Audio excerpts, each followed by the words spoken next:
Setelah dilakukan gelar perkara, penyidik atau tim penyidik Direktorat Siber telah mendapatkan dua alat bukti sesuai dengan pasal 184 KUHP, sehingga menaikkan status saudara FH dari saksi menjadi tersangka.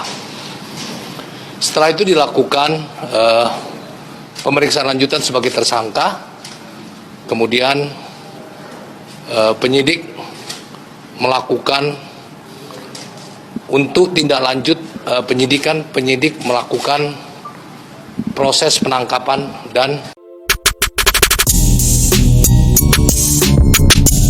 mantan politisi Partai Demokrat yang kini aktif di media sosial, Ferdinand Huta Hayan, resmi ditangkap polisi. Ia diamankan usai diperiksa oleh Badan Reserse Kriminal Siber Polri pada Senin malam tanggal 10 Januari tahun 2022. Ferdinand jadi tersangka dan ditahan selama 20 hari ke depan. Buntut cuitannya di Twitter soal "Allahmu lemah", cuitannya memicu reaksi publik yang mengarah ke laporan polisi.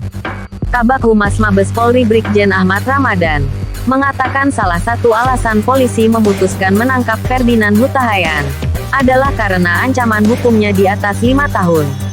Di mana ia dijerat pasal 45 ayat 2, pasal 28 ayat 2 Undang-Undang Nomor 11 Tahun 2008 tentang ITE dan pasal 14 ayat 1 dan ayat 2 KUHP.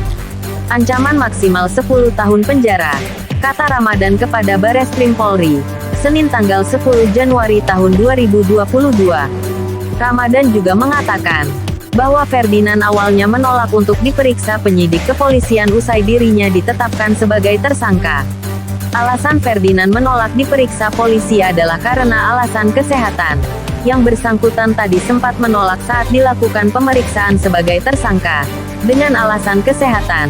Tapi ketika penahanan beliau menandatangani, kata Ramadan. Selain ancaman hukuman di atas 5 tahun, alasan polisi menahan Ferdinand adalah khawatir yang bersangkutan akan mengulangi perbuatannya serta menghilangkan barang bukti. Maka itu, sejak diperiksa sebagai tersangka, Ferdinand langsung digelandang dan resmi ditahan. Ferdinand sebelumnya berharap kasus ujaran Allahmu lemah yang menjeratnya bisa diselesaikan baik-baik. Karena ia menyatakan bahwa pernyataan itu dibuat untuk dirinya sendiri dan tidak dimaksudkan untuk menyerang suatu pihak atau kelompok. Dalam kesempatan itu, Ferdinand juga mengklaim telah membawa barang bukti berupa riwayat penyakit yang dideritanya.